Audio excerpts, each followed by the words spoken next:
Sunil blast के office में दाखिल हुआ। रिसेप्शन पर रेणु पहले से ही मौजूद थी।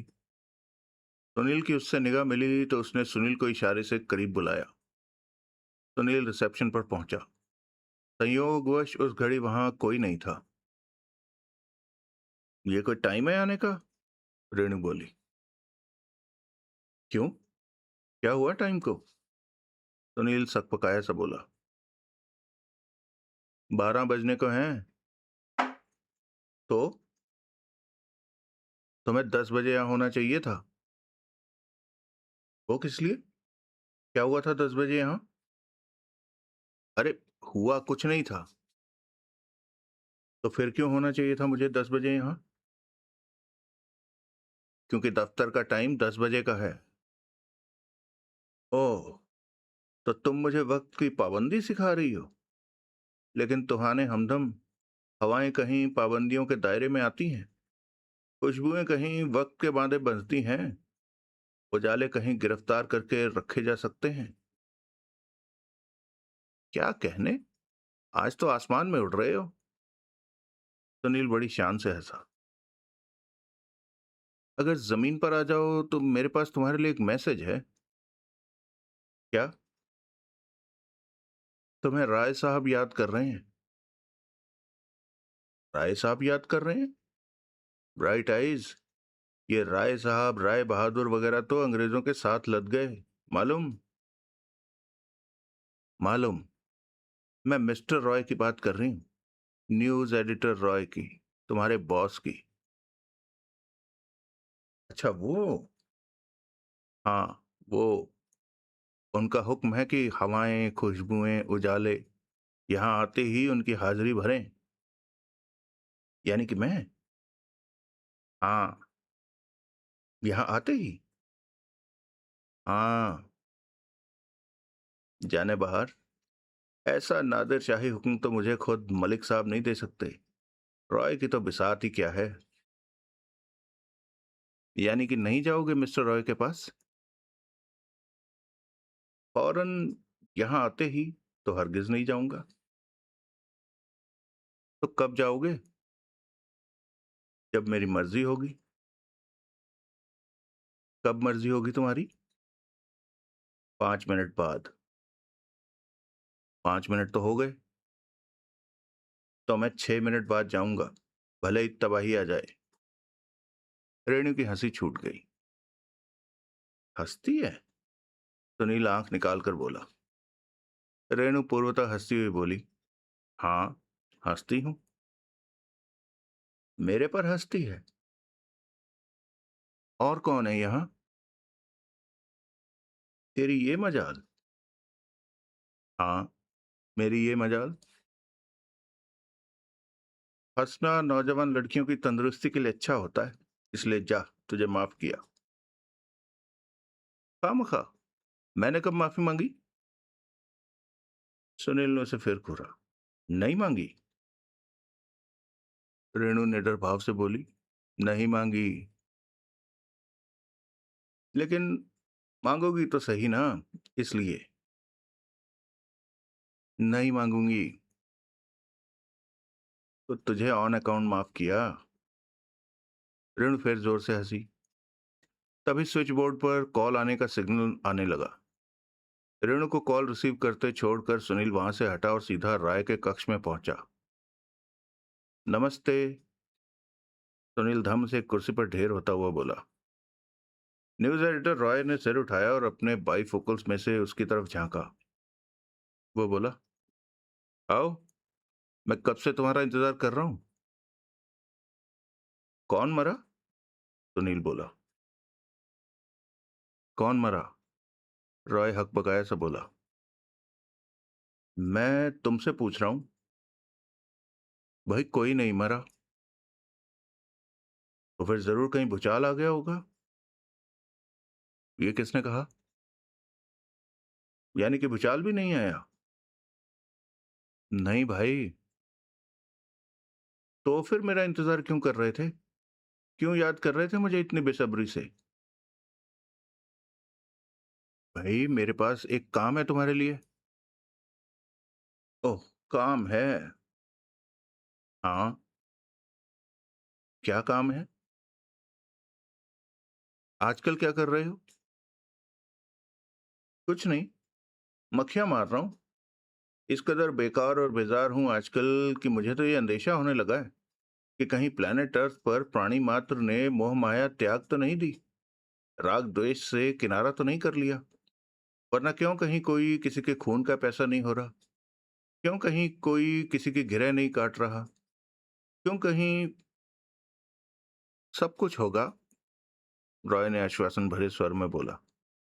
सब कुछ होगा, तुम इंसानी फितरत पर विश्वास रखो। ये भी ठीक है। इंसान का बच्चा कहीं पंगों बखेड़ों फसादों के बिना सरवाइव कर सकता है? वही तो। तुम किसी काम की बात कर रहे थे? हाँ। वो क्या है कि कुछ स्टोरीज ऐसी होती हैं कि उन्हें बकायदा कल्टीवेट करना पड़ता है। क्या स्टोरी है? तुम्हारे लिहाज से तो मामूली स्टोरी है, लेकिन क्योंकि अर्जुन आजकल कहीं और बिजी है और काफी सारा फील्ड स्टाफ छुट्टी पर है, इसलिए। क्या स्टोरी है? अभी है नहीं, लेकिन तुम्हारी तहकीकात से, तुम्हारे दखल से हो जाने की मुझे उम्मीद है। देखने में तो लगता है जैसे स्टोरी में कुछ नहीं रखा, लेकिन जब तुम गहरा खोदोगे तो। सुनील एकाएक उठा और बाहर को चल दिया। कहाँ जा रहे हो? रॉय हड़बड़ाकर बोला। खुदकुशी करने, समुद्र में डूबने, फिर मेरी लाश के सिरहाने बैठ के स्टोरी सुनाना। तब तक तो असल बात तक पहुंच जाओगे, या तब तक भी नहीं? ओह, बैठो बैठो बैठो। सुनील धम से वापस कुर्सी पर बैठ गया। सॉरी, रॉय बोला। सुनील व्यंगपूर्ण भाव से बोला। ऑलरेडी?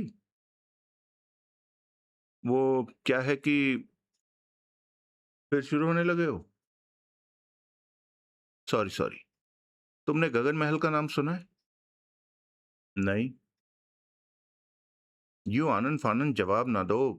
पहले सुन और समझ तो लो कि मैं क्या पूछ रहा हूं।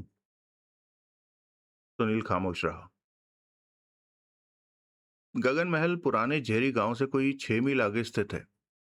उसके बारे में कहा जाता है कि उसके पिछले मालिक राणा तेज प्रताप सिंह के दादा ने या शायद परदादा ने उसे बनवाने के लिए फ्रांस से कारीगर बुलवाए थे। खूबसूरती और आर्किटेक्चर में वो जोधपुर के उम्मेद भवन और मैसूर के ललित महल से मिलता जुलता बताया जाता है। एक बड़ा सा महल है तो सही, झेरी गांव से आगे, सुनील ने सोचने वाले अंदाज में कहा। लेकिन वो तो कोई उजाड़ बियाबान जगह मालूम होती है। तुम्हारा मतलब है कि उसमें कोई रहता भी है? हाँ, वो महल आज भी आबाद है। अलबत्ता राज रजवाड़ों वाली पुरानी शानो शौकत अब वहां दिखाई नहीं देती।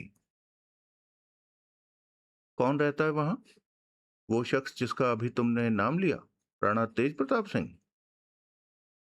नहीं, वो नहीं, उसके वारिस। वो कौन हुए?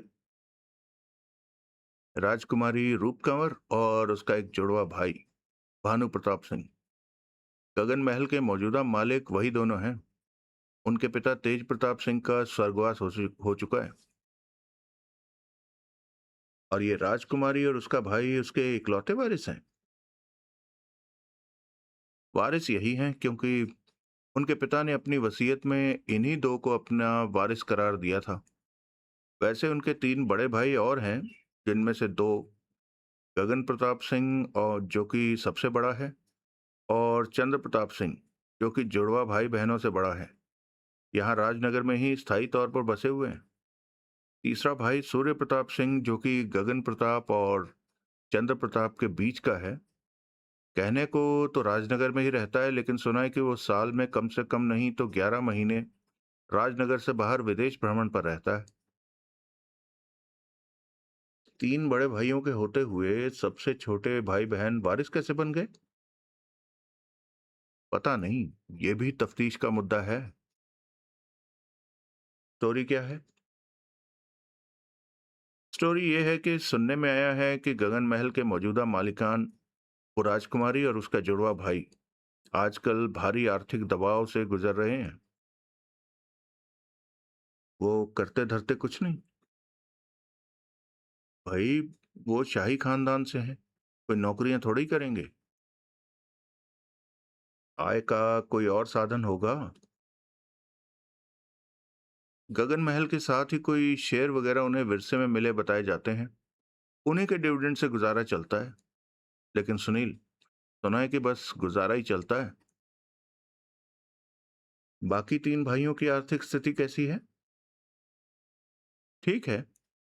बड़ा भाई गगन प्रताप अपनी जिंदगी में बहुत ही कामयाब बताया जाता है। Root businessman, rolling in the money, the works. ये लोग अपने छोटे भाई बहनों की आर्थिक सहायता नहीं करते। लगता है कि नहीं करते। कैसे लगता है? सुना है कि यहाँ का एक होटेलियर गगन महल को खरीदकर उसे 5 स्टार होटल में तब्दील करने की फिराक में है। कौन है वो? उसका नाम केएल नंदा है। वो पहले भी ऐसे कई पुराने महल खरीदकर उन्हें होटलों में तब्दील कर चुका है। आई सी। मैंने क्या करना है? पहले तो तुमने ये पता लगाना है कि इस बात में कितनी सच्चाई है कि आज की तारीख में गगन महल बिकाऊ है।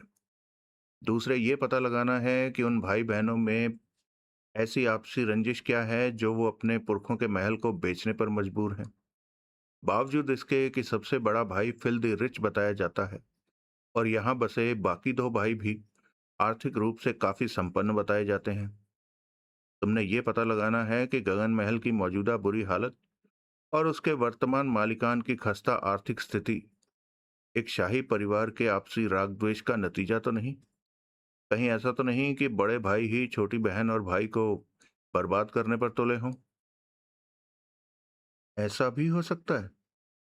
सुनील नेत्र फैलाकर बोला। होने को तो क्या नहीं हो सकता इस दुनिया में। बहरहाल, ऐसा नहीं है तो स्थापित करो कि ऐसा नहीं है। और ये पता लगाओ कि ऐसा क्यों कर हुआ कि तीन बड़े बेटों के होते हुए राणा तेज प्रताप सिंह ने अपनी इकलौती बेटी और सबसे छोटे बेटे को अपना वारिस बनाया। अपने पिता की ये कथित बेइंसाफी गगन महल के बाकी तीन दावेदारों ने चुपचाप कबूल कर ली थी या उन्होंने कोई कोहराम खड़ा किया था? और अभी और भी? इतना काफी नहीं? काफी है। This is already a very tall order, लेकिन पूछना तो पड़ता ही है ना। नहीं पूछूंगा तो कहोगे पूछा नहीं। नहीं कहूंगा। ठीक है। कल से शुरू करूं मैं इस गगन महल का पुलंदा बांधना? आज से ही? बल्कि अभी से? ठीक है। सुनील उठता हुआ बोला। I wish you all the best. Thank you. अगला दृश्य। गगन प्रताप सिंह अपनी नई स्पोर्ट्स कार से बाहर निकला और उसने आंख भरकर अपने सामने खड़े गगन महल का नजारा किया। गगन महल आसपास कोई और ऊंची इमारत ना होने की वजह से गगन को छूता लगता था। वो कभी उसके पुरखों की शान था, लेकिन आज महल एक भूत बंगला था जिसमें दो भूतों की तरह ही उसकी छोटी बहन राजकुमारी रूप कंवर और छोटा भाई भानु प्रताप सिंह, जो कि रूप कंवर का जुड़वा था, रहते थे। महल के सामने का बाग जो कभी जन्नत का नजारा पेश किया करता था, आज गगन महल की तरह ही उजड़ा हुआ था। जिस बाग की देखरेख के लिए कभी 1 दर्जन माली तैनात हुआ करते थे, आज उसके लिए दिलेर सिंह नाम का केवल एक ही माली था, जैसे कि चौकीदार और दरबान की ड्यूटियों को भी अंजाम देना पड़ता था। और जो महल की इकलौती नौकरानी इमरती की खाना पकाने में भी मदद करता था। उन दो जनों के अलावा उन दिनों एक नौकर वहां और था जिसका नाम उसे कभी याद नहीं रहता था। आज की तारीख में गगन प्रताप सिंह की अगर कोई ख्वाहिश थी तो वो यही थी कि गगन गगन महल पर उसका अधिकार हो। लेकिन उसकी उस ख्वाहिश का पूरा होना उसकी अपनी माँ लेकिन उसकी उस ख्वाहिश का पूरा होना उसकी अपनी माँ जाई बहन रूप कंवर की वजह से संभव नहीं था। भूत बसेरा, वो होंठों में बड़बड़ाया। आज गगन महल की पुरानी शान शौकत को कोई वापस लौटा के ला सकता था तो वो गगन प्रताप सिंह ही था। कोई ऐसा करने का दिल से ख्वाहिशमंद था तो वो गगन प्रताप सिंह था। किसी का दिल उस महल में पैबस्त था तो वो गगन प्रताप सिंह था। लेकिन गगन प्रताप सिंह उस महल का मालिक नहीं था। उस महल के मालिक उसके छोटे जुड़वा भाई बहन रूप कंवर और भानु प्रताप सिंह। तभी उसे अपने करीब किसी की उपस्थिति का आभास हुआ। उसने सिर उठाकर देखा तो सामने इमरती को खड़े पाया। इमरती कोई 20 साल की सुंदर युवती थी जो कि उस वक्त लहंगा कोटी के एक बड़े भड़कीले जोड़े में सुसज्जित थी।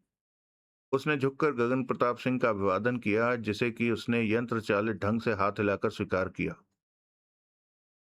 हुक्म, इमरती बोली। गाड़ी को दिलेर सिंह गैरेज में खड़ी कराएगा। ये विलायती स्पोर्ट्स कार है।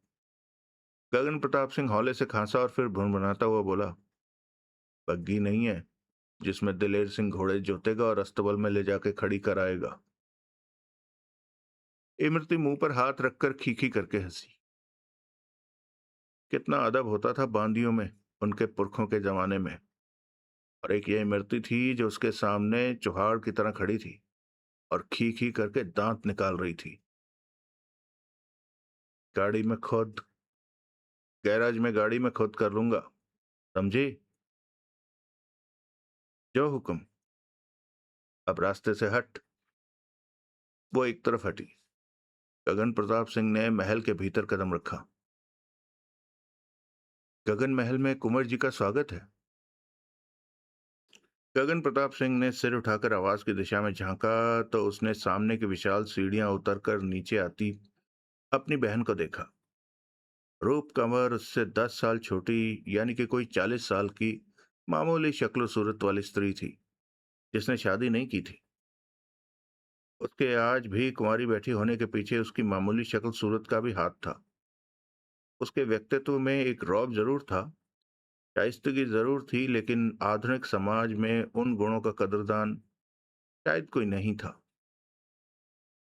शादी के मामले में रूप कंवर की, उसके जुड़वा भाई भानु प्रताप की, खुद उसकी और उनके बीच के सूर्य प्रताप और चंद्र प्रताप नाम के दो और भाइयों की तकदीर संभवतः एक ही कलम से लिखी गई थी।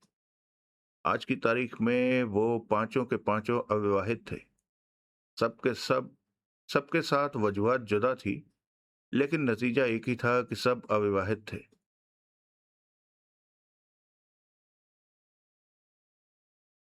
बंदा, भानु प्रताप सिंह ने बड़े नाटकीय स्वर में बोला, हर हाइनेस प्रिंसेस रूप कंवर को कॉर्निश बदला लाता है। तत्काल रूप कंवर के चेहरे पर अप्रसन्नता के भाव आए। वो जानती थी कि उसका बड़ा भाई उसकी खिल्ली उड़ाने की कोशिश कर रहा था, लेकिन वो मुंह से कुछ न बोली। भानु प्रताप सिंह नहीं, यहाँ गगन प्रताप सिंह होना चाहिए था। कैसी हो? वो करीब पहुंची तो भानु प्रताप सिंह फिर बोला,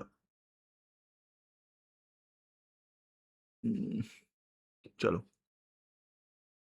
दोस्तों आप लोग समझ लेना खुद ही, शायद प्रिंटिंग में कोई गड़बड़ है। ठीक, रूप कंवर बोली। तुम सुनाओ। खैरियत है। तुम जा रहे हो इसलिए मैंने सोचा कि अलविदा के तौर पर तुम्हारे लिए राणा परिवार के पुनर्मिलन का प्रबंध हो जाए। मतलब? सूर्य प्रताप और चंद्र प्रताप भी यही हैं? अच्छा। हाँ, सूर्य प्रताप परसों खास तुम्हारे लिए नेपाल से यहाँ पहुंचा है। यहाँ पहुंचने के बाद उसी ने चंद्र प्रताप को राजनगर फोन करके यहाँ आने को कहा था। नतीजतन कल चंद्र प्रताप भी यहाँ पहुंच गया। ओह। कई सालों बाद ऐसा हुआ है कि मेरे चारों भाई एक साथ अपने पुरखों के इस महल में एक छत के नीचे मौजूद हैं। तुम्हें याद है ऐसा पहले कब हुआ था? हाँ, 7 साल पहले, पिताश्री राणा तेज प्रताप सिंह के अंतिम संस्कार के वक्त। याददाश्त अच्छी है तुम्हारी। हाँ, गगन प्रताप सिंह कुड़कर बोला। इसलिए तो आज तक याद है कि तब राणा जी का अंतिम संस्कार ही नहीं हुआ था, और भी बहुत कुछ हुआ था। मसलन? रूप कंवर कुटिल स्वर में बोली। साफ लग रहा था कि वो अपने भाई की कुड़न से आनंदित हो रही थी। गगन प्रताप सिंह ने उत्तर न दिया। वो हौले से खांसा और भुनभुनाता सा परे देखने लगा।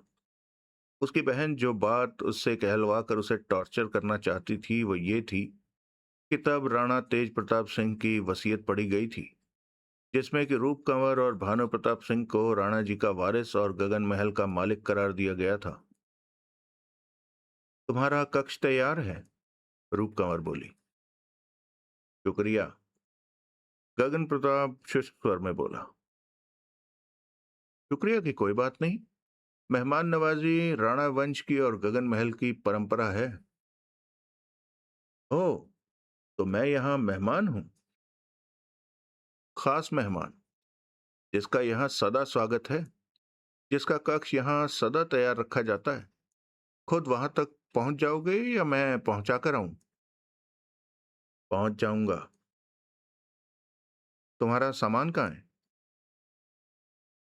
कार में 2 सूटकेस हैं, वो तुम्हारे कक्ष में पहुंच जाएंगे। कैसे? उड़कर? तुम्हारा इशारा अगर यहाँ नौकर चाकरों की कमी की ओर है तो मेरा जवाब यह है कि प्रभु ने राणा जी की बेटी को भी 2 बहुत मजबूत हाथ दिए हैं। सूटकेस उठाने के लिए? अपने बड़े भाई की सेवा करने के लिए। बातें बनाना तो कोई तेरे से सीखे। वो होंठ दबाकर हंसी, एक बेमानी गैर जरूरी हंसी। भुनभुनाता हुआ गगन प्रताप वापस घूमा, लंबे डग भरता हुआ वहां से बाहर निकला और अपनी कार के करीब पहुंचा। उसने उसमें से मगरमच्छ की खाल के 2 कीमती सूटकेस निकाले और उन्हें दोनों हाथों में लटकाए वापस महल में दाखिल हुआ। वो रूप कंवर के करीब पहुंचा तो वो घूमकर उसके आगे आगे सीढ़ियां चढ़ने लगी। भारी सूटकेसों के साथ गगन प्रताप उसके पीछे हो लिया। दोनों एक बंद दरवाजे के सामने पहुंचे। मुझे उम्मीद है, रूप कंवर दरवाजा खोलती हुई बोली, कि इस बार भी प्रभु गगन महल की लाज रखेंगे। बतौर मेहमान तुम्हें अपने कक्ष में कोई शिकायत नहीं होगी। गगन प्रताप वहां ये निश्चय करके आया था कि वो अपनी बहन से किसी भी तरह की तकरार से बचने की पूरी कोशिश करेगा। वो अपने व्यवहार में किसी भी तरह की तुर्शी या तलखी नहीं आने देगा, लेकिन अब उस घड़ी उसे अपने उस निश्चय पर कायम रहना दूभर लगने लगा था। मैं, वो तीखे स्वर में बोला, वैसा मेहमान नहीं हूं मेरी बहना, जिसकी शिकायत किसी खातिर में लाई जा सकती हो। होता तो शिकायतों के मामले में प्रभु चाहकर भी तुम्हारी लाज न रख पाते। क्या मतलब? रूप कंवर भी तीखे स्वर में बोली। मतलब तुम खुद खूब समझती हो।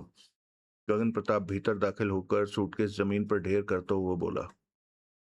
ये तुम्हारी जिद है, जिसकी वजह से हमारे पुरखों का ये आली अजीम शान महल एक भुतहा खंडर में तब्दील होता चला जा रहा है। ये भी तुम्हारी जिद है, जो तुम्हें मेरी इस पेशकश को कबूल करने नहीं देती कि यहाँ के रख रखाव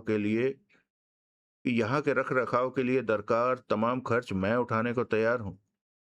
तुम अपनी जिद छोड़ो तो यहाँ की शान शौकत फिर लौट सकती है। गगन महल में फिर जगमग जगमग हो सकती है। यहाँ बांदियों, प्यादों और नौकर चाकरों की फिर वो चहल पहल हो सकती है जो कि राणा वंश की एक राजकुमारी की शान और मर्यादा के लिए होनी चाहिए। ये बातें वक्त की बातें हैं कुंवर जी, जो बीते वक्त के साथ गई। मुझे इस जगह के अपने रहन सहन से कोई शिकायत नहीं। मेरे और भानु प्रताप के लिए एक बांदी, एक प्यादा और एक दरबान की सेवाएं काफी से ज्यादा हैं। ये तुम्हारी जिद है जो जिद नहीं, मेरे विवेक का फैसला है। मुझे यहां से कोई शिकायत नहीं। मेरे लिए किसी को भी दुबला होने की कोई जरूरत नहीं। वो कमरे को लांघ कर एक खिड़की के करीब पहुंची। उसने उसे खोलकर उस पर से पर्दा हटाया तो पश्चिम की ओर बढ़ते सूरज की रोशनी भीतर आने लगी।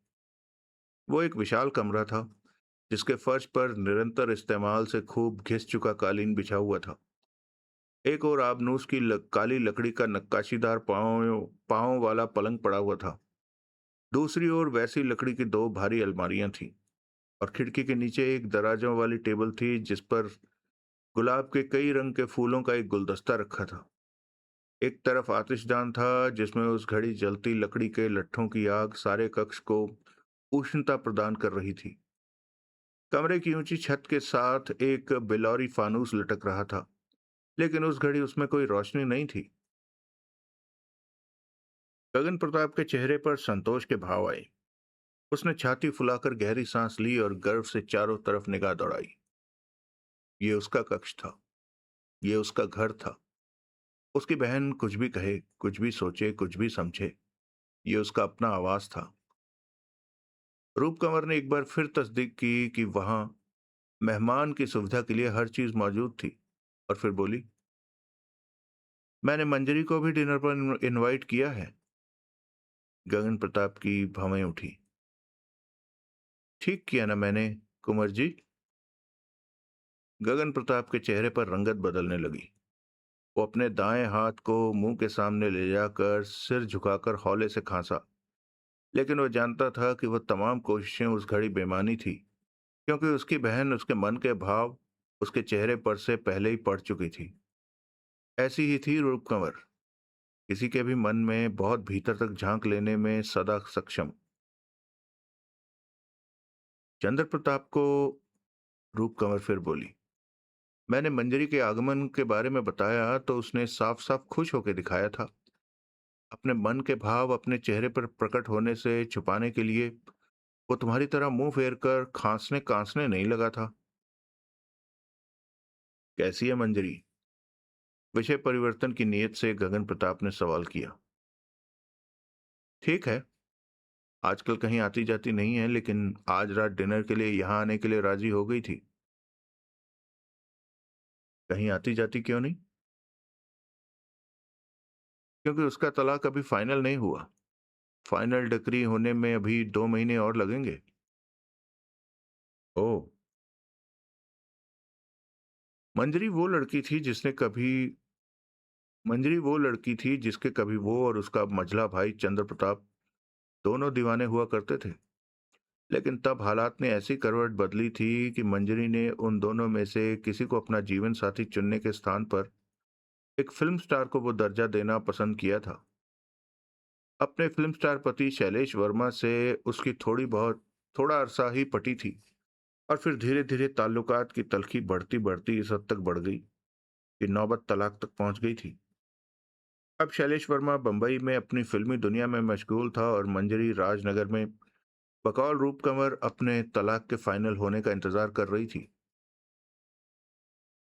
कई क्षण दोनों भाई बहनों के बीच बोझल सा सन्नाटा छाया रहा। फिर गगन प्रताप आदतन खांसा और धीरे से बोला,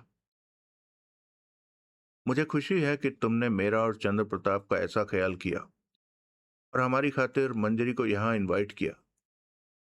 साथ ही मैं ये भी उम्मीद करता हूँ कि अब एक लंबे अरसे के लिए हिंदुस्तान छोड़ने से पहले मैं तुमसे और भानु प्रताप से, यानी कि गगन महल के आज की तारीख के कानूनी मालिकान से, जो खास बातचीत करना चाहता हूँ, उसमें मंजरी की यहाँ मौजूदगी से कोई विघ्न नहीं आएगा। मैं फरेबी बात नहीं करना चाहता, इसलिए मैं ये नहीं कहूँगा कि विदेश रवाना होने से पहले मैं सिर्फ अपने भाई बहनों से मिलने की नीयत से यहाँ आया हूँ। यहाँ आने के पीछे मेरा असल मकसद तुमसे और भानु प्रताप से, अगर भानु प्रताप की हर मर्जी तुम्हारी मर्जी में ही शुमार है, तो सिर्फ तुमसे बात करना है। अब डिनर में क्योंकि परिवार में बाहर का भी एक शख्स शामिल होगा, इसलिए मैं चाहूंगा कि तुमसे मेरी बातचीत डिनर से पहले किसी वक्त हो जाए। किस वक्त?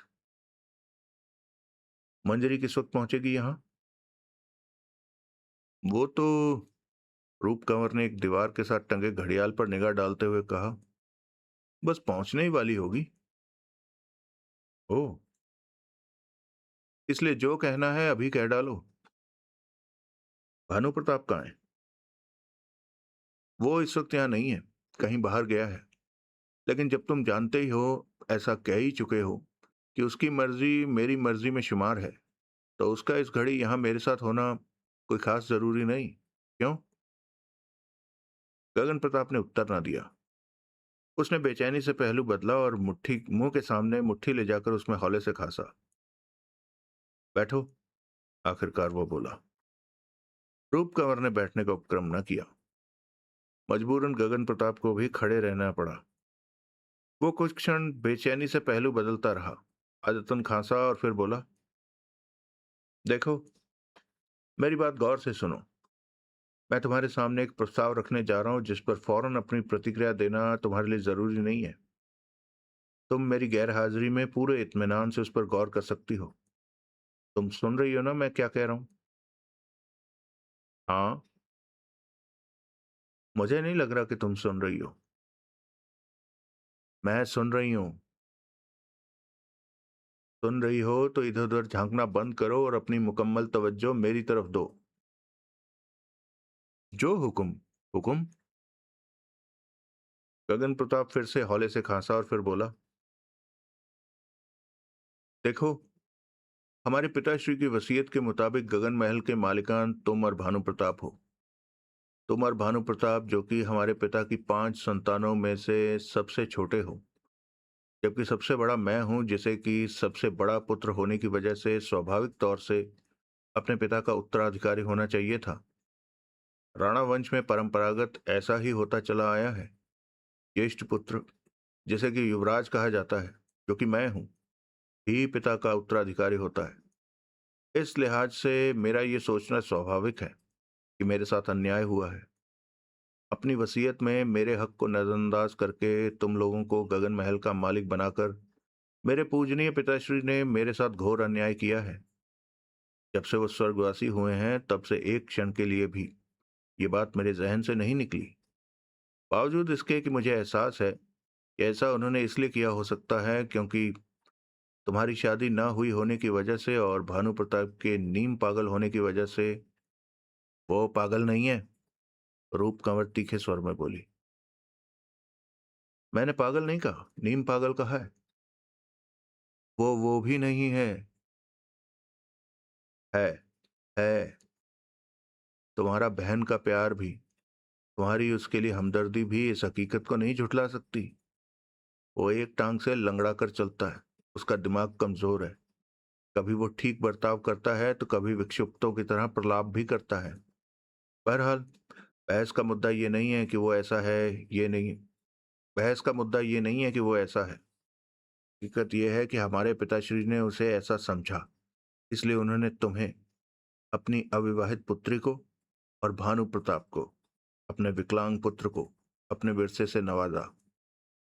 तुम ब्याही गई होती, हमारे पिताश्री की जिंदगी में पराए घर जा चुकी होती, और भानु प्रताप पिताश्री के बाकी 3 पुत्रों जैसा ही सामर्थ्यवान और प्रतापी होता और अपने बाकी भाइयों की तरह अपनी रोजी रोटी खुद कमा सकने में सक्षम होता, तो पिताश्री ने अपना वारिस शर्तिया मुझे, अपने ज्येष्ठ पुत्र को बनाया होता। मेरी बहना, ये भानु प्रताप की नहीं, मेरी बदकिस्मती है कि तुम्हारी शादी ना हो सकी। क्यों ना हो सकी? वो तीखे स्वर में बोली। क्योंकि मैं भैंगी थी, कानी थी, लंगड़ी थी, काली कलूटी थी। मैं तुम्हें दोष नहीं दे रहा, लेकिन मेरी तकदीर को तो कोस रहे हो ना। मेरे जुड़वा भाई की तकदीर को तो कोस रहे हो। मैं महज तुम्हें तस्वीर का अपनी ओर वाला रुख दिखाने की कोशिश कर रहा हूं। ऐसा किए बिना अपनी बात को पुरजोर तरीके से मैं तुम्हारे सामने नहीं रख सकता। ठीक है, जो मर्जी कहो, जैसे मर्जी कहो, आज तुम्हें खुली छूट है। शुक्रिया। जो कुछ मैंने कहा, अब उसमें ये बातें जोड़ो कि मैं और चंद्र प्रताप दोनों अपने बलबूते पर शहर में पूरी तरह से स्थापित हैं। हम दोनों ने ही राजनगर में अपना रुतबा और रसूख बनाया है। सूर्य प्रताप क्योंकि बचपन से ही बंजारा प्रवृत्ति का था और कभी टिक के नहीं बैठ सकता था, इसलिए वो तो रमता जोगी बन गया। शहर शहर देश देश भटकने वाला खाना बदोश बन गया। तुम्हें और भानु प्रताप को अपना वारिस करार देने के पीछे हमारे पिताश्री के सामने ये भी एक वजह थी कि उनके बाकी तीनों पुत्रों का गगन महल की छत्र छाया से बाहर भी कोई अस्तित्व स्थापित था। इस लिहाज से तो तुम खुद मानते हो कि हमारे पिताश्री ने एक मुनासिब, जायज, एक न्याय संगत काम किया। फिर तुम इस बात की दुहाई क्यों देते हो कि तुम्हारे साथ अन्याय हुआ है? क्योंकि ताज युवराज के सिर पर ही रखा जाता है, चाहे उसकी जरूरत हो या ना हो। मैंने अपनी जिंदगी में जो तरक्की की है उसकी रूह में ताज की जरूरत मुझे भले ही ना हो, लेकिन उसकी कद्र सिर्फ मुझे है। तुम्हारे और भानु प्रताप के लिए गगन महल एक प्रॉपर्टी है, एक इमारत है जो तुम्हें विरसे में मिली है। मेरी निगाह में यह गगन महल राणा वंश की आन बान और शान का प्रतीक है, और उस आन बान शान का कोई झंडा बरदार है या हो सकता है तो वो मैं हूं। गगन प्रताप की छाती तन गई और उसके स्वर में अभिमान का पुट आ गया। मैं, राणा तेज प्रताप सिंह का बेटा, राणा भैरव प्रताप सिंह का पोता, राणा सांगा का वंशज, राणा गगन प्रताप सिंह। तुम ख्यालों की दुनिया में विचर रहे हो, तुम ख्वाब देख रहे हो। तुम इस हकीकत को झुठला रहे हो कि राज रजवाड़े कब के लग चुके। मेरे भाइयों ने शहर जाके तरक्की कर ली, वरना आज राणाओं राठौड़ों के वंशज सरकारी दफ्तरों में मुलाजिम हैं, कपड़ा मिलों में नौकर हैं।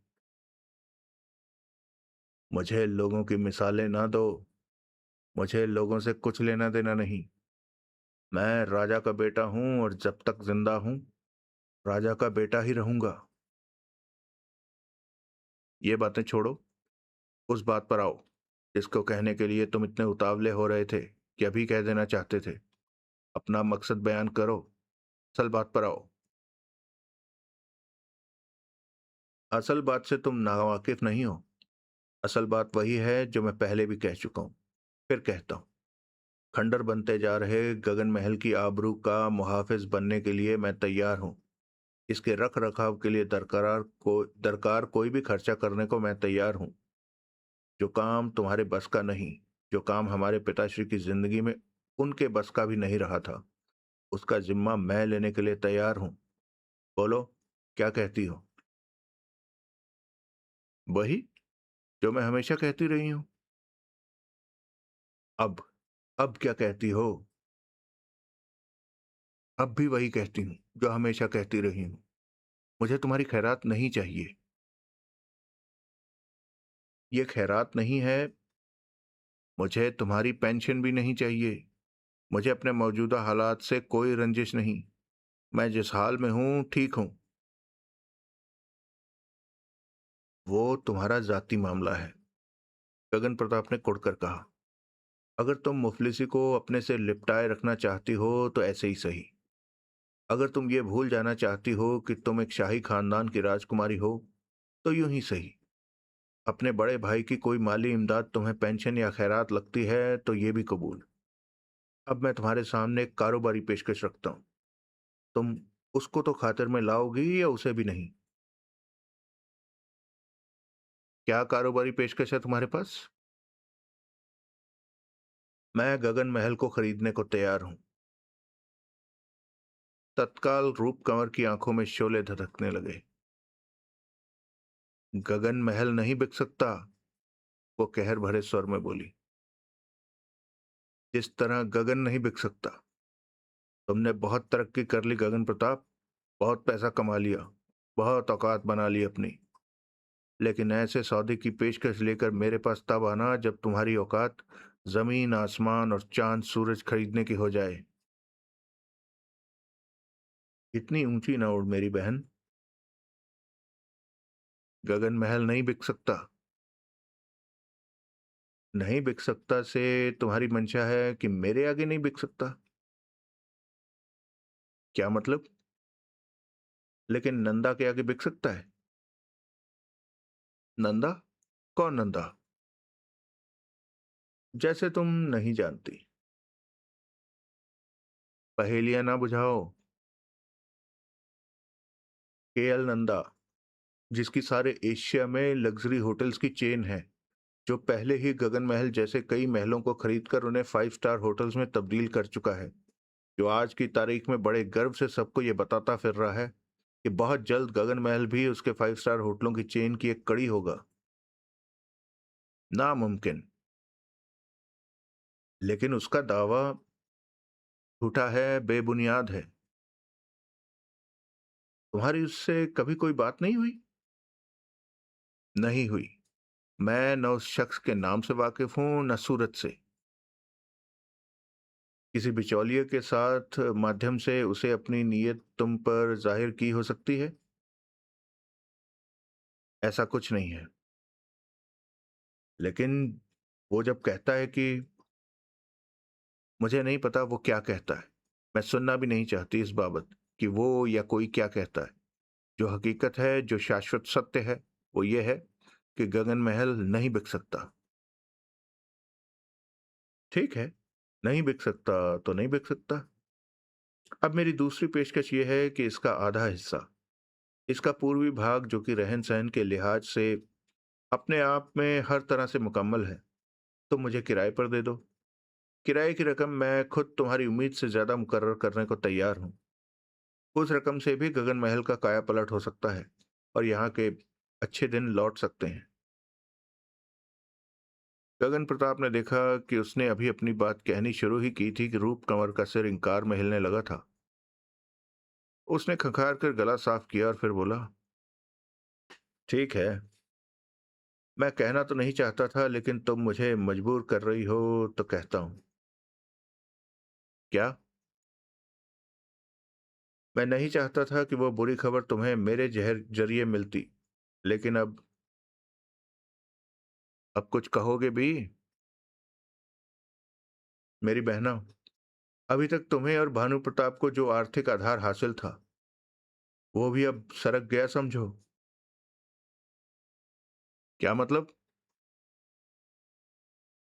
गगन महल के साथ विरसे में मिले भीलवाड़ा माइनिंग कंपनी के जो शेयर्स तुम्हारे पास हैं, उनकी कीमत पिछले दिनों एकाएक पाताल छू गई है। कहने का मतलब यह है कि कमाई के उस जरिए को अब भूल ही जाओ तो अच्छा है। खिड़की से आती धूप सीधे रूप कंवर के चेहरे पर पड़ रही थी। फिर भी गगन प्रताप ने उसका चेहरा पीला पड़ता देखा। रूप, गगन प्रताप हमदर्दी भरे स्वर में बोला, मैं तेरा बड़ा भाई हूं। तू मेरी इकलौती बहन है। भानु प्रताप मेरा छोटा भाई है। ये मेरे लिए डूब मरने का मकाम होगा कि मेरे होते तुम लोगों को अभाव और विपन्नता का मुंह देखना पड़े। मैं तुम लोगों की मदद करना चाहता हूँ, दिल से ऐसा चाहता हूं मैं। इसलिए क्यों नहीं तू अपनी जिद छोड़ती? क्यों नहीं तू कोई बीच का रास्ता इख्तियार करती?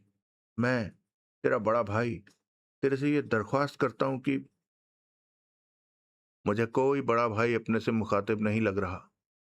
रूप कंवर सर्द स्वर में बोली, मुझे सिर्फ एक मतलब परस्त मुनाफाखोर सौदागर अपने से मुखातिब लग रहा है, जो कि किसी भी तरह गगन महल को हथिया लेना चाहता है। उसका मेरा बड़ा भाई होने का हवाला महज मुझे जज्बाती तौर पर ब्लैकमेल करने के लिए है। लेकिन मैं भी राणा तेज प्रताप सिंह की बेटी हूं, जो टूट सकती है, झुक नहीं सकती। भले ही उसे झुकाने की कोशिश करने वाला उसका मांझ आया ही हो। तू तू पागल है। तू भानु प्रताप की ही बहन है। अपनी बहन के लिए ऐसे उद्गार तुम्हारे मुंह से इसलिए निकल रहे हैं क्योंकि मैं जानती हूं कि तुम मेरे से नफरत करते हो। तुम शुरू से ही मुझे नापसंद करते आए हो और हमेशा मुझे उपेक्षा और तिरस्कार की निगाहों से देखते आए हो। मुझे वो थप्पड़ आज तक नहीं भूला जो तुमने बचपन में मेरे मुंह पर मारा था। तुम्हारी सूरत देखते ही उस थप्पड़ की गूंज मेरे जहन में नगाड़े की चोट की तरह गूंजने लगती है। मैं तुम्हें थप्पड़ तो नहीं मार सकती गगन प्रताप सिंह, लेकिन तुम्हारी नफरत का जवाब नफरत से यकीनन दे सकती हूँ। अलबत्ता तुम मुझे आज भी अपमानित कर सकते हो, थप्पड़ भी मार सकते हो, क्योंकि तुम मेरे बड़े भाई हो। तुम इस बात से तड़प कर दिखा सकते हो कि गगन महल के मालिक मैं और भानु प्रताप सिंह हैं, तुम न हुए। लेकिन तुम्हारी तड़प तुम्हें गगन महल का मालिक नहीं बना सकती। बावजूद अपनी तरक्की, अपने रुतबे, अपने रसूख के, अगर इस दुनिया की कोई चीज तुम नहीं हासिल कर सकते हो तो वो गगन महल है।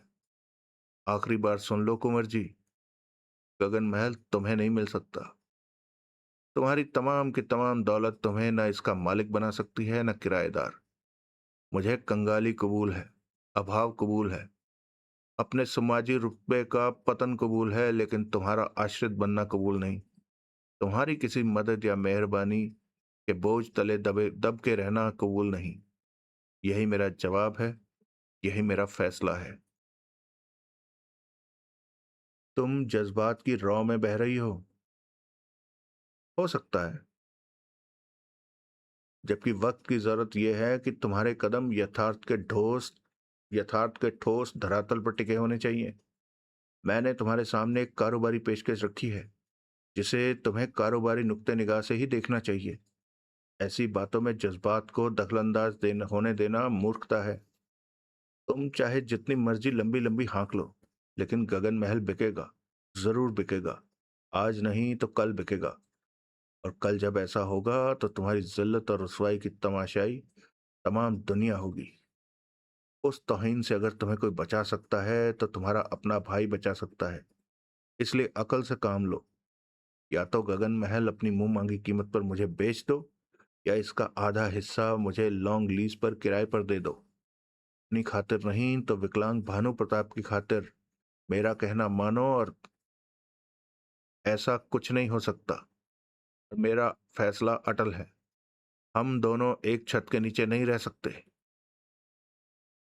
तभी तो कहता हूं कि गगन महल मुझे बेच दो, फिर तुम्हें मेरे साथ एक छत के नीचे नहीं रहना पड़ेगा। गगन महल नहीं बिक सकता। तुम भूल रही हो कि तुम गगन महल की इकलौती मालकिन नहीं हो। भानु प्रताप मेरे फैसले से बाहर नहीं जा सकता। उसका फैसला वही होगा जो मेरा फैसला है। गगन प्रताप हंसा। रूप कंवर ने संदिग्ध भाव से घूर कर उसे देखा। फिर वो कर्कश स्वर में बोली, अगर तुमने भानु प्रताप को इस मामले में वर्गलाने की कोशिश की तो मेरे से बुरा कोई नहीं होगा। गगन प्रताप फिर हंसा। मैं गगन महल के मेहमान के साथ बेअदमी या बेअदबी या बेसलूकी नहीं करना चाहती, वरना वरना क्या करती? गगन प्रताप उपहासपूर्ण स्वर में बोला, खड़े पैर मुझे यहां से निकलवा देती। तुम जानते हो घर आए मेहमान के साथ ऐसा व्यवहार नहीं कर सकती, खासतौर से तब जबकि मेहमान करीबी रिश्तेदार भी हो। हम घर आए दुश्मन के साथ भी आदर सत्कार के साथ पेश आते हैं। यह हमारे वंश की परंपरा है, जिसे शायद तुम भूल गए हो, लेकिन मैं नहीं भूली। कुंवर जी, पेड़ तो उस लकड़हारे को भी छाया देता है जो कि उसकी जड़ काटने आया होता है। खूब खूब, बहुत खूब।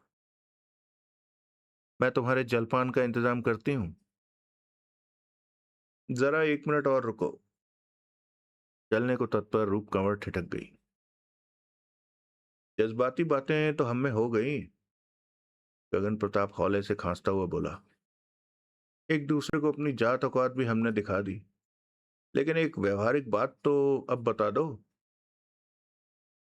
क्या? शेयरों के डिविडेंड से होने वाली सालाना आमदनी बंद हो जाने के बाद कैसे कटेगी तुम्हारी और भानु प्रताप सिंह की? तुम्हें इस बात से कोई मतलब नहीं होना चाहिए। फिर भी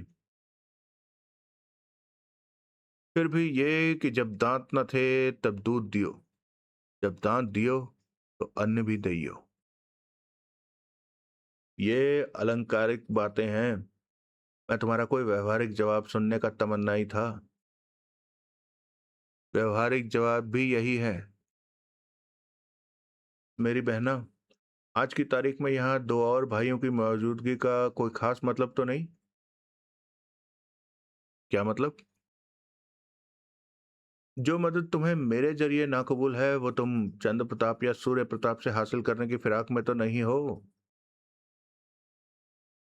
उन्होंने कभी मुझे थप्पड़ नहीं मारा था। उन्होंने कभी मुझे नापसंद नहीं किया। उन्होंने कभी मुझे उपेक्षा और तिरस्कार की निगाहों से नहीं देखा। उन्होंने मेरे लिए कोई गड्ढा नहीं खोदा। मैंने खोदा है। खोदा हो सकता है, भीलवाड़ा माइनिंग का शेयर बहुत स्टडी माना जाता था। अगर वो पाताल छूने लगा है तो इसमें भी तुम्हारा कोई हाथ हो सकता है। आखिर शहर में तुम्हारा शेयरों का भी तो कारोबार है। तुम तुम पागल हो। तुम्हारी नीयत अब हद से ज्यादा प्रत्यक्ष हो चुकी है। गगन महल हासिल करने के लिए तुम कुछ भी कर सकते हो। मैं इतना बुरा हूं? गगन महल के मोह में तुम उससे भी कहीं ज्यादा बुरे हो सकते हो। प्रभु का शुक्र है कि मेरे दो भाई और हैं जिनसे मैं अपने भले बुरे की बाबत मशवरा कर सकती हूँ। गगन प्रताप के नेत्र सिकुड़े। वो बड़े नर्वस भाव से खांसा। उसने बेचैनी से पहलू बदला।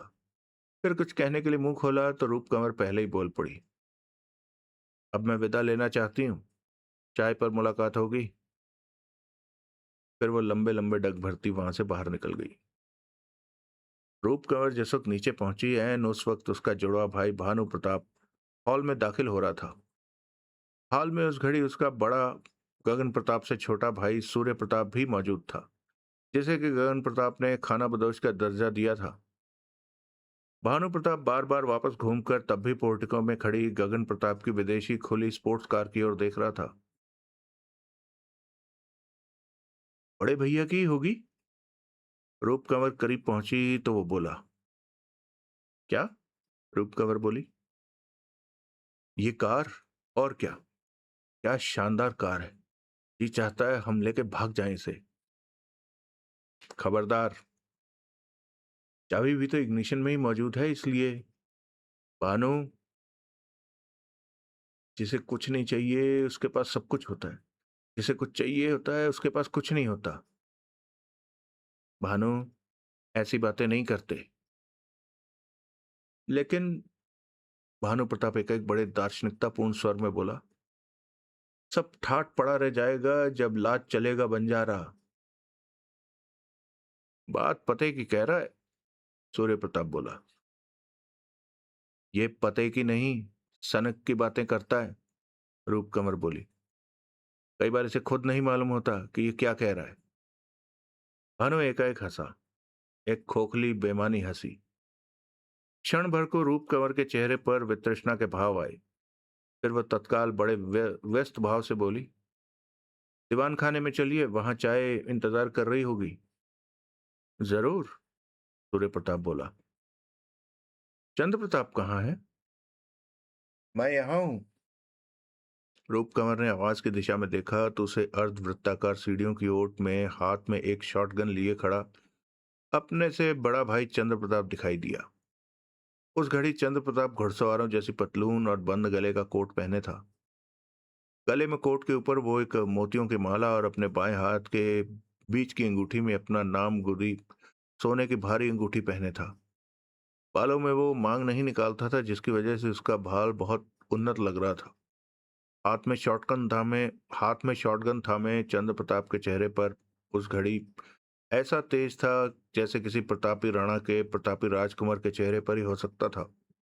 उस रोज उसने शेव नहीं की मालूम होती थी, लेकिन यूं बुरा लगने की जगह उसका चेहरा और भी रबीला और मर्दानगी भरा मालूम होता था। फिर बंदूक संभाल ली? रूप कंवर बोली। जवाब में चंद्र प्रताप ने हंसते हुए शॉटगन का कुंदा थपथपाया। मुझे दहशत ही रहती है कि तुम्हारा बंदूक तमंचों का शौक किसी दिन कोई गुल ना खिलाए। क्या गुल खिलाने का अंदेशा है तुम्हें? कहीं मैं किसी को शूट ना कर बैठूं? चंद्र प्रताप बहुत दक्ष निशानेबाज है। सूर्य प्रताप बोला। कल झील पर मैं इसकी निशानेबाजी के जौहर देख चुका हूं। वो जौहर मैं यहां भी दिखा सकता हूं। चंद्र प्रताप बोला। हुक्म देके देखो, फौरन तामील होगी। चलो चलो, अब बंदूक को वापस इसकी जगह पर पहुंचाओ और चाय के लिए दीवान खाने में चलो। क्यों आज्ञा राजकुमारी जी? चंद्र प्रताप बोला। ये शॉटगन, सूर्य प्रताप बोला, जो इसे खास ही भाग गई है मेरी है, लेकिन कम से कम ये गन मैं नहीं देने वाला इसे। क्यों भला? चंद्र प्रताप बोला। भाई ये मेरी भी फेवरेट है। मेरे साथ तिब्बत तक घूम कर आई है। बड़े कंजूस हो भैया, ये मेरा मेरा करना कब से सीखा? तेरा मेरा जो कहे वो है छोटे दिल का, भानु प्रताप तरन्नुम में बोला। खरे दिल से बदल ले जो है खोटे दिल का। सूर्य प्रताप ने अट्टहास किया। रूप कंवर ने एक असहाय निगाह भानु प्रताप पर डाली और फिर अनजाने में ही वो उसकी तुलना अपने से और अपने भाइयों से करने लगी। वैसे तो 5 भाई बहनों में ऐसी समानता थी कि कोई मील से भी देखता तो कह देता कि वो माँ जाए थे। रूप कंवर समेत सबका एक जैसा कदकाठ था, एक जैसा चेहरा मोहरा। कोई फर्क था तो ये सूर्य प्रताप में था, जिसकी घुमक्कड़ प्रवृत्ति की वजह से गोरा रंग तपकर तांबे की रंगत का हो गया था और जिसके चेहरे पर एक पत्थर सी सख्ती पैदा हो गई थी। और यह भानु प्रताप में था, जिसके सिर के बाल भूरे थे और विकलांग होने की वजह से जो कदन कमजोर लगता था और कमजोरी की वजह से जिसके चेहरे की रंगत पीली मालूम होती थी। रूप कंवर वस्तुतः तो भानु प्रताप की जुड़वा थी, लेकिन मौजूदा हालत में वह गगन प्रताप और चंद्र प्रताप की जुड़वा ज्यादा लगती थी। तीनों में उम्र का फर्क था।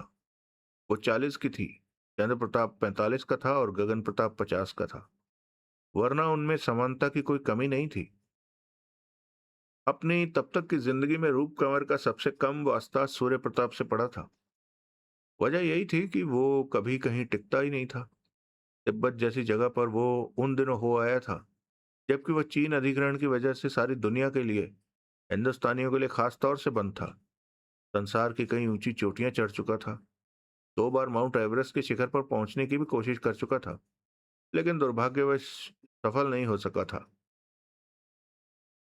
वाकई खाना बदोश निकला था उसका वो भाई। बड़े भैया कहाँ हैं? रूप कंवर की तंद्रा टूटी। उसने हक बकाकर सिर उठाया और बोली, क्या? मैंने कहा बड़े भैया कहाँ हैं? भानु प्रताप बोला। वो वो अपने ऊपर कक्ष में है, अभी आ जाएंगे। गगन महल खरीदने के लिए कह चुके हैं या अभी कहेंगे? भानु चुप रह। रूप कंवर झिड़क कर बोली, ऐसी बातें नहीं करते। जो चुप रहेगी जुबाने खंजर। भानु का स्वर फिर से दार्शनिक हो उठा। ऐसे मौके पर उसके चेहरे पर ऐसे भाव होते थे जैसे उसे खुद न मालूम हो कि वो क्या कह रहा था। लहू पुकारेगा आस्तीन का। अभी तो सूर्य प्रताप हंसता हुआ बोला, चाय पुकार रही है, दीवान खाने की, दीवान खाने की। रूप कंवर और चंद्र प्रताप के साथ साथ मैंने भी हंसी में उसका साथ दिया। सूर्य प्रताप लंबे डग भरता हुआ दीवान खाने के दरवाजे पर पहुंचा। उसने उसके कपाट खोले और भीतर झांकता हुआ बोला, देवा, वैसे तो गगन महल का कुछ भी नहीं बदला, लेकिन अगर कहीं कतई कुछ नहीं बदला तो ये दीवान खाना है। इसे देखकर तो लगता है कि राणा की टीम के साथ क्रिकेट खेलने आई फिरंगियों की क्रिकेट टीम बस चाय के लिए यहाँ पहुंचती ही होगी, या गोरे लॉर्ड साहब के सम्मान में होने वाली क्रिसमस ईव की पार्टी अब बस शुरू होने वाली होगी। विक्टोरियन फर्नीचर, फ्रेंच झाड़ फानूस, पर्शियन गलीचे, इंग्लिश क्रॉकरी, सब कुछ तो मौजूद है यहाँ। नहीं है तो टोपों पतलूनों वाले गोरे साहब नहीं है और पगड़ियों अंगरखों वाले हमारे पूर्वज नहीं है। गाउनों वाली अधरंगी फिरंगी मेमे नहीं है और जरीदार लहंगों वाली हमारी पद्मिनियां नहीं है। सदा ऐश दौरां दिखाता नहीं, गया वक्त फिर लौट आता नहीं। भानु प्रताप बोला। सूर्य प्रताप दरवाजे से एक और हट गया। चंद्र प्रताप और भानु प्रताप दीवान खाने में दाखिल हुए। पहले रूप कंवर भी उनके पीछे जाने को अग्रसर हुई, लेकिन फिर कुछ सोचकर अपने खाना बदोश भाई के करीब ठिठक गई। कई बार तो भानु ऐसी पते की बात करता है, सूर्य प्रताप धीरे से बोला, ऐसी मौके की बात करता है कि यकीन नहीं आता कि ये पागल है। ये पागल नहीं है, रूप कंवर नागिन की तरह फुफकारी। मेरा मतलब है कि इसका दिमाग कमजोर है, जो कि बचपन में हुए पैरालिसिस की वजह से ऐसा कुछ नहीं है। मेरा भाई एकदम नॉर्मल है। सच पूछो तो ये हम सबसे ज्यादा सयाना है। तू बहुत अच्छी, बहुत ममतामयी बहन है रूप कंवर। भानु खुशकिस्मत है जो उसे तेरे जैसी बहन मिली। रूप कंवर खामोश रही। अब इधर उधर तो नहीं भटक जाता? क्या मतलब? भाई जैसे बचपन में कई बार जिधर मुंह उठाता था उधर निकल जाता था और फिर इसे ढूंढ के लाना पड़ता था। या ये महल में ही कहीं ऐसे जा छुपता था कि 3-4 दिन इसकी कोई खोज खबर नहीं लगती थी? नहीं, अब ऐसी कोई बात नहीं है। बढ़िया। दरअसल आम हालत में ये पूरी तरह से शांत रहता है, लेकिन अगर इसके दिमाग पर कोई बोझ बन जाए, जैसे गगन महल की अर्थव्यवस्था को लेकर आजकल बना हुआ है, या इसे किसी से रंजिश या अरुचि होने लगे, जैसे आजकल इसे गगन प्रताप से है, तो रूप कंवर ने असहाय भाव से कंधे उचकाए।